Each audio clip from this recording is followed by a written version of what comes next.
Selamat pagi, Bu Tuti. Selamat pagi, Pak Anton. Terima kasih ya sudah meluangkan waktu untuk bincang-bincang dengan Good Morning Indonesia with Poetry ya. Ya, dengan senang hati. Ya, sekali lagi selamat ulang tahun. Semoga panjang umur. Terima kasih. Ya. Yang ingin kami tanyakan adalah bagaimana ceritanya sebagai antropolog ya pindah ke negara kedua. Bagaimana asal mula dari cerita ini? Apakah pepatah orang Indonesia bilang bahwa manusia berencana, Tuhan memutuskan? Apakah itu terjadi dengan Bu Tuti sendiri? Saya nggak tahu mengenai rencana. Memang saya pernah ditawari beasiswa untuk belajar di Hawaii oleh Profesor Moretzky, dan juga ada kakak saya juga menjadi pengajar di Universitas Amsterdam. Jadi kalau saya mau ke sana juga bisa. Tapi pada waktu itu saya sudah punya pacar, dan pacar ini takut kalau saya ke Hawaii dia bisa pergi juga ke sana, tapi toh nggak sama dengan apa kalau di Australia. Jadi dia melamar saya dan ya udah terpaksalah saya, bukan terpaksa juga ya karena dan saya bilang sama Pak Dr. Profesor Moretzky, maaf ya saya mau menikah gitu, jadi oke lah gitu.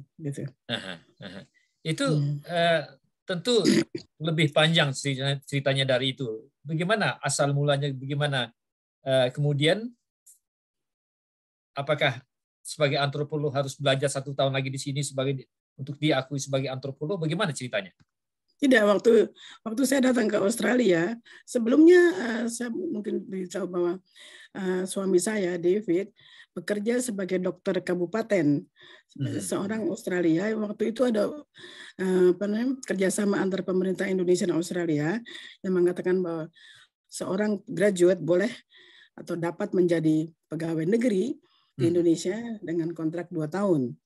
Dan dia minta menjadi dokter dan ditaruh di Sumba Barat.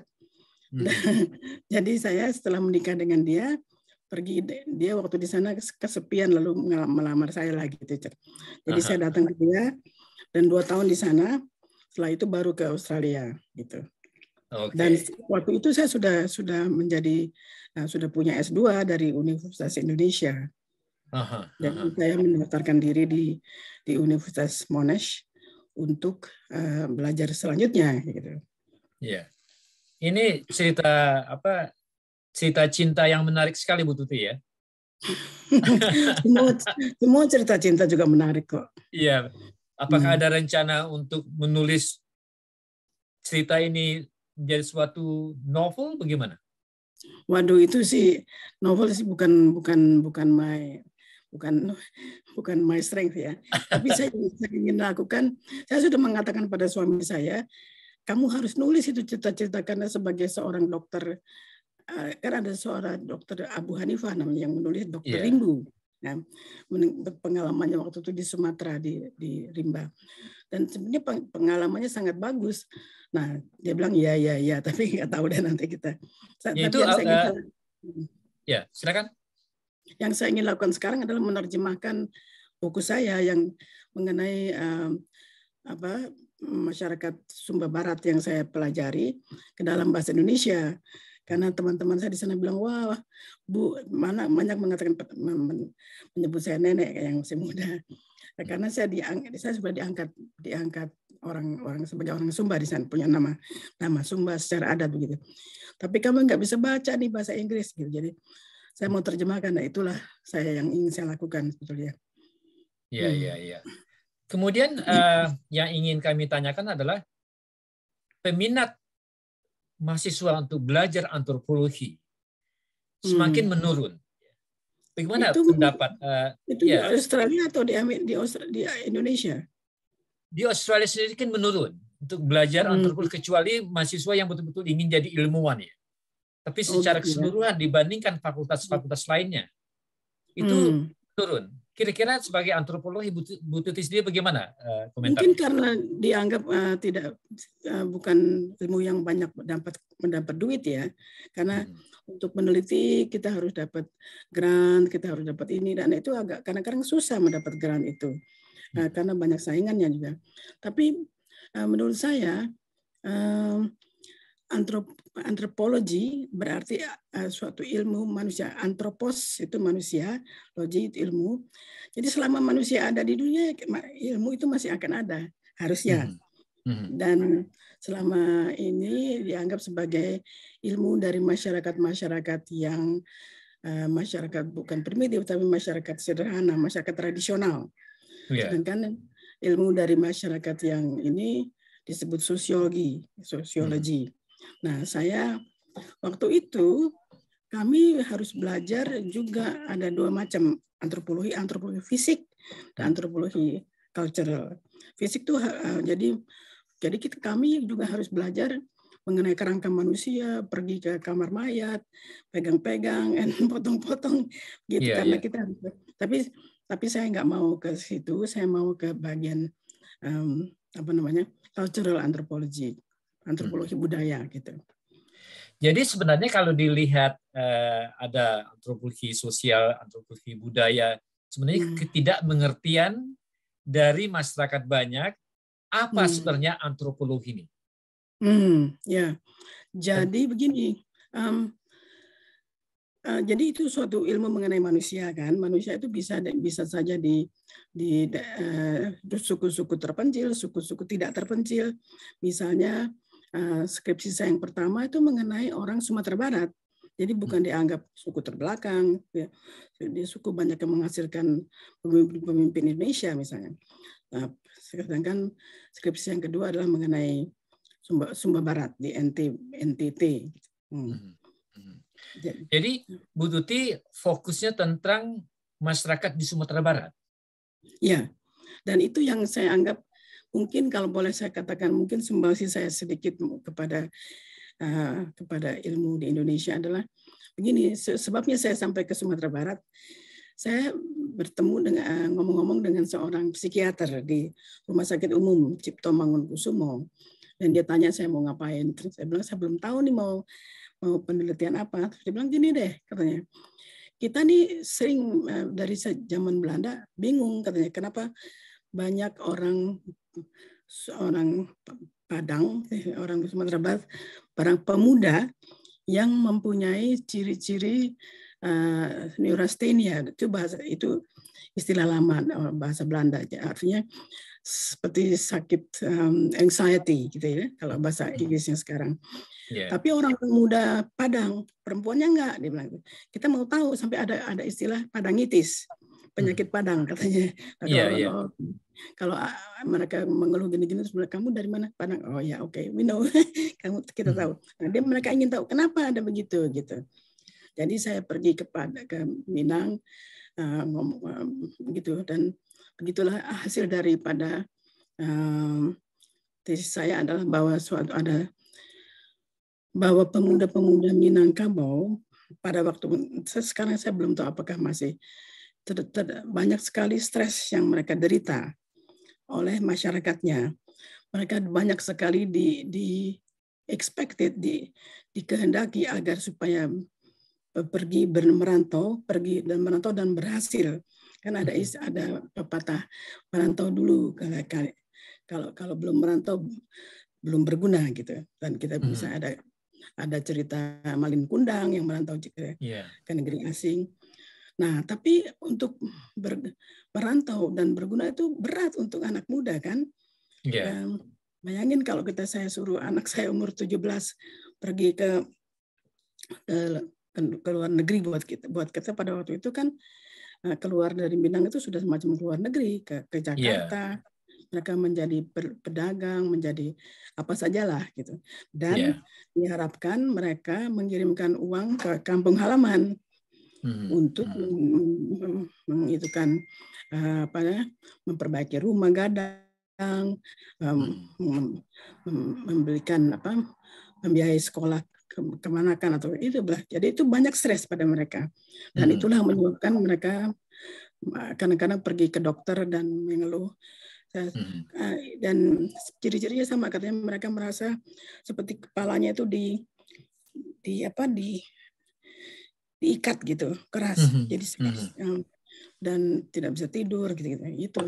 Jadi saya tuh kemudian sudah dijadikan bahan bahan diskusi oleh para kawan-kawan Minangkabau. Jadi moga-moga stres itu akan berkurang. Entahlah bagaimana sekarang, saya belum sempat lagi bertanyakan. Iya, iya. Jadi menarik sekali yang Ibu Tuti katakan bahwa keinginan untuk menjadi sukses memaksa laki-laki Minangkabau untuk keluar dengan istilah untuk merantau ya. Iya, untuk merantau. Iya.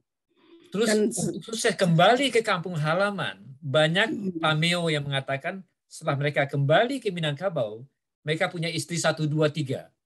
Itu apakah seberapa kebenaran dari pameo seperti ini? Karena rasa dipaksa untuk keluar dari tanah Minangkabau, berhasil pulang kembali dan menikah 1, 2 orang. Oh, saya tidak tahu mengenai 1, 2, 3 ya. Teman-teman yang saya interview segala biasanya itu tidak merupakan keharusan misalnya, atau semacam keharusan untuk kawin lebih dari 1.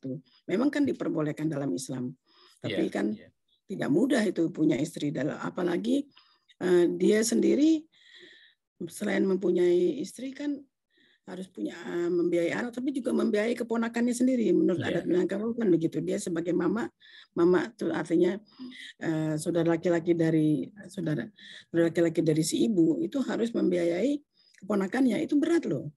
Iya, iya.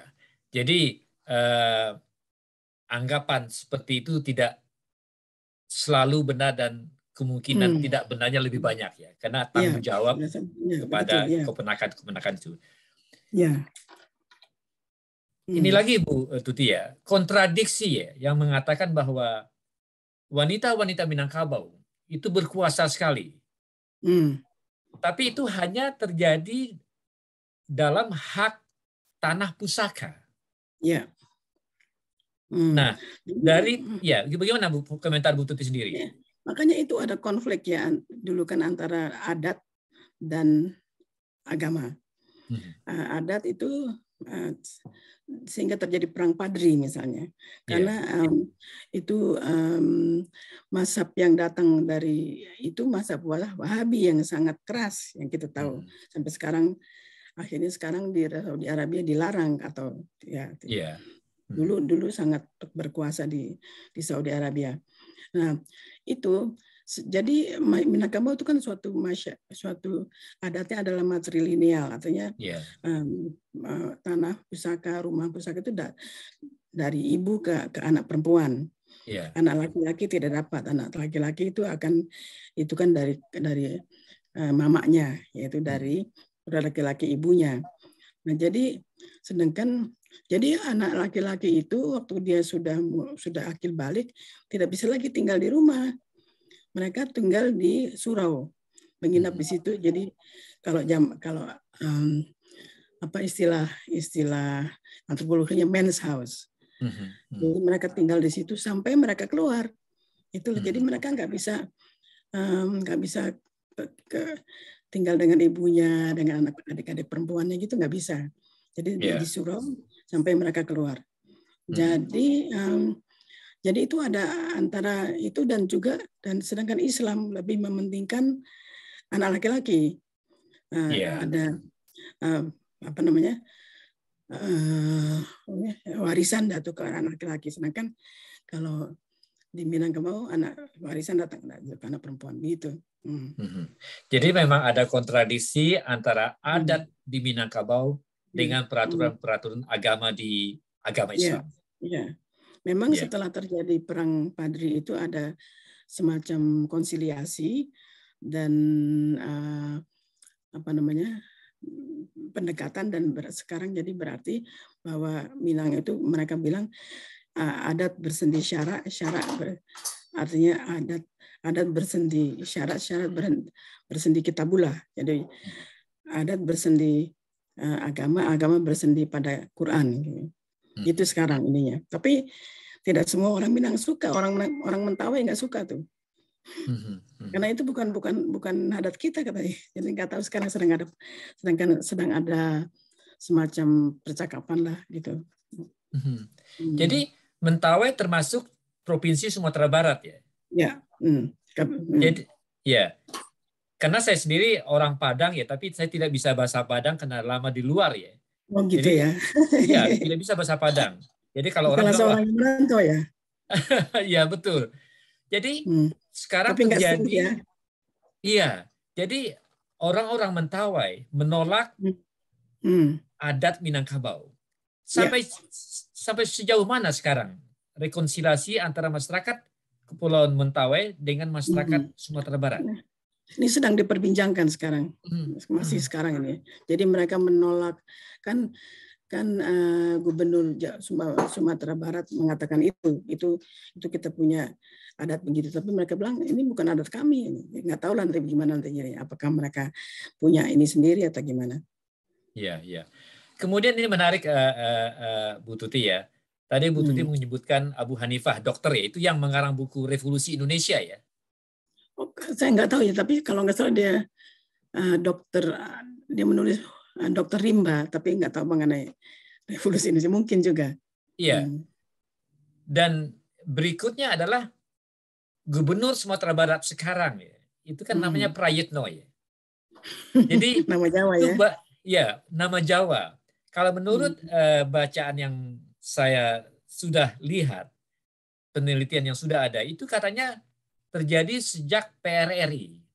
Jadi banyak orang-orang pemuda Minangkabau keluar dari Minangkabau atau masih di Minangkabau dan mengubah namanya di orang Padang karena merasa peristiwa PRRI adalah peristiwa yang mereka merasa kalah Ya. pemberontakan itu. Komentar Bu Tuti bagaimana? Maaf, saya saya tidak berwenang, bukan berwenang, saya tidak mempunyai pengetahuan soal itu, saya lebih baik jangan komentar. Ya, saya ya, nggak tahu kasus itu ya. Terus kembali yang tadi Bu, bagaimana ya komentar Bu Tuti sebagai antropolog untuk mempromosikan anak-anak muda sekarang Indonesia untuk kembali belajar antropologi? Usaha-usaha apa yang sudah diadakan oleh fakultas atau universitas Indonesia atau universitas di Indonesia dalam hal ini? Sekarang para antropolog di Indonesia sedang ramai membicarakan hak-hak masyarakat adat ya.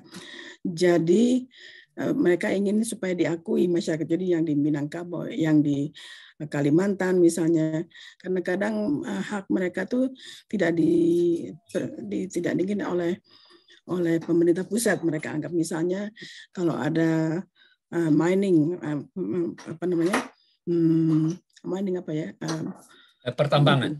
pertambangan untuk mencari emas, untuk mencari minyak, itu kadang-kadang karena kekuasaan uang, hak-hak mereka, hak-hak masyarakat yang sekitar sering tidak diperhatikan, dan itu yang sedang diperjuangkan oleh teman-teman saya banyak di Indonesia. Jadi di Sumba, di Kalimantan, itulah ya. Jadi memang sekarang sudah ada usaha-usaha dari para antropolog, badan-badan Indonesia untuk kembali menggalakkan anak-anak muda Indonesia untuk belajar antropologi. Oh ya, itu juga, dan itu sangat tergantung kepada kekuatan kepribadian dari antropolog. Kalau mereka karismatik misalnya dan dapat mempengaruhi banyak orang yang akan masuk ke jurusan antropologi. Tapi kadang-kadang kan orang mau jadi dokter, jadi ekonom, jadi apa katanya supaya jadi ekonom itu jadi banyak duitnya lah gitu. Tapi kalau antropolog jarang yang kaya jadi antropolog tuh. Iya, iya. Nah, kemudian ini pesan terakhir untuk Bu Tuti ya, buat apa yang bisa dilakukan untuk mempromosikan kembali antropologi suatu ilmu, disiplin yang banyak bisa berbuat banyak untuk masyarakat.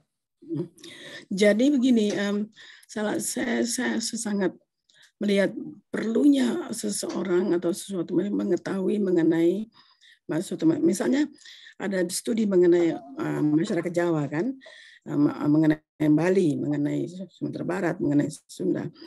Nah, kalau kita nggak kenal mengenai orang Jawa misalnya atau orang Minang atau orang Batak, ya buat apa kita mengatakan NKRI, Negara Kesatuan Republik Indonesia, yang kita tidak kenal orang Bali itu kayak apa, orang Jawa gimana orang Minang, orang Padang, orang Kalimantan, orang Sulawesi, itu perlunya.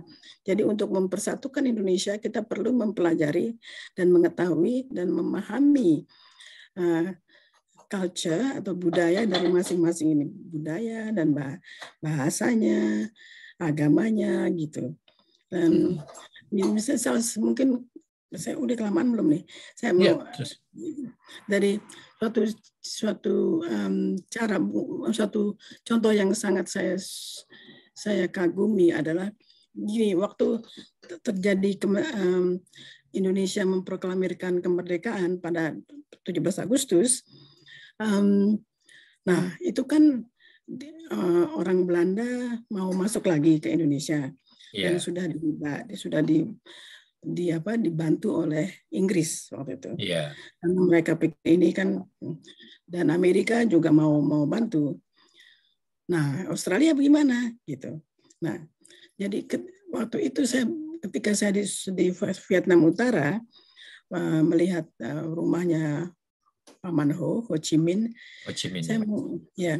saya mulai mengerti alangkah untungnya Indonesia, karena begini, Ho Chi Minh itu meminta bantuan kepada Presiden Amerika Woodrow Wilson waktu itu, supaya kami dibantu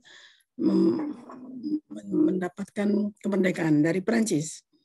Nah, tapi tidak ada orang Amerika yang meneliti mengenai kebudayaan Vietnam, jadi mereka nggak ngerti itu.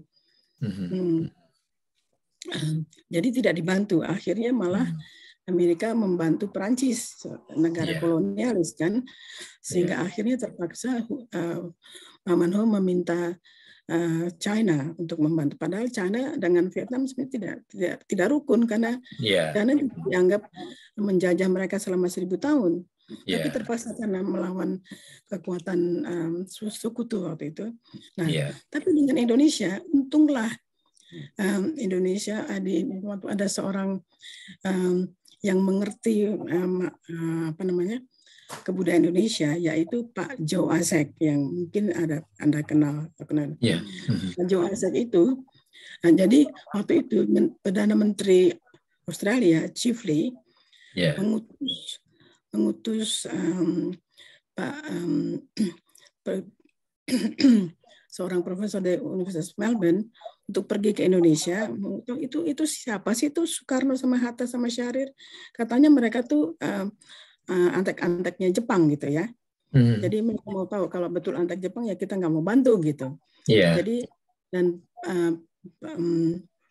profesor itu mengambil salah seorang studentnya, yaitu Pak Joe Asek, karena dia tahu Joe Asek itu besar di Indonesia, bisa bahasa Belanda, bisa bahasa Melayu, malah bisa bahasa Jawa sedikit.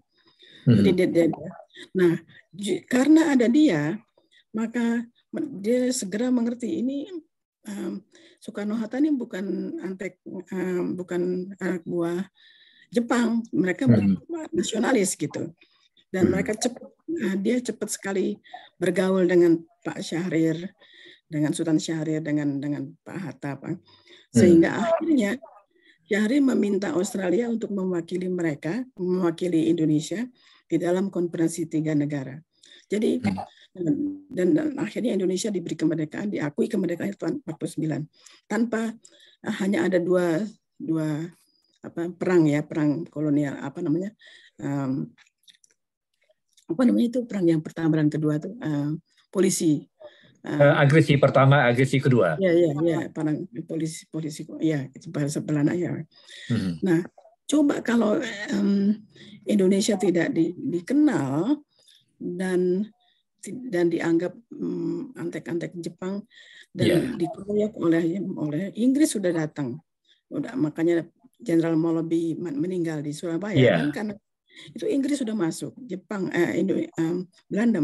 Kalau Amerika lagi masuk, Indonesia mungkin butuh 30 tahun seperti Vietnam untuk merdeka. Bayangin berapa beribu orang yang akan mati. Dan itu yang itulah gunanya kita mengetahui mengenai sesuatu bangsa, tahu bahasa mereka, tahu kebudayaan mereka. Itulah contoh yang paling bagus ya. Iya, Bu Tuti, ini ternyata waktu jual lah yang memisahkan kita ya. Menarik sekali yang katakan ya. kalau seandainya Woodrow Wilson waktu itu mengerti, mungkin perang Vietnam tidak akan ada ya. Betul. Kalau sekiranya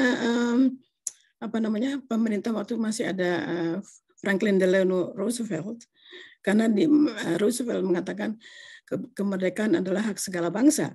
Jadi dia akan lebih mengerti. Kalau Woodrow Wilson ya nggak setara lah dengan itu. Jadi ada karangan what if, bagaimana kalau gitu. Iya. Indonesia Big sangat ya. Jadi kalaunya itu besar sekali ya. Ya. Dan juga menarik, ya, Bu Tuti mengatakan bahwa Jenderal Malabi yang meninggal di Surabaya itu belum pernah terjadi dalam Perang Dunia Pertama Kedua. Mayor Jenderal 2 bintang tewas dalam pertempuran ya. Hanya terjadi di Indonesia ya. Melawan rakyat lagi yang Bambang Beruncing. Jadi kita harus bangga Bu Tuti ya sebagai bangsa Indonesia ya. Kejadian di Surabaya yang disebut sebagai dianggap sebagai Hari Pahlawan 10 November 1945 itu betul-betul kejadian yang luar biasa ya. 47 Bu Tuti ya. 45 ya yang terjadi. Jadi Jenderal Malabi meninggalnya 45 ya. 45. Jadi 45, ya. Inggris masuk dan Pak Isaac itu dengan Profesor McMahon Ball datang pada bulan kalau nggak salah November juga. Jadi pada waktu itu juga.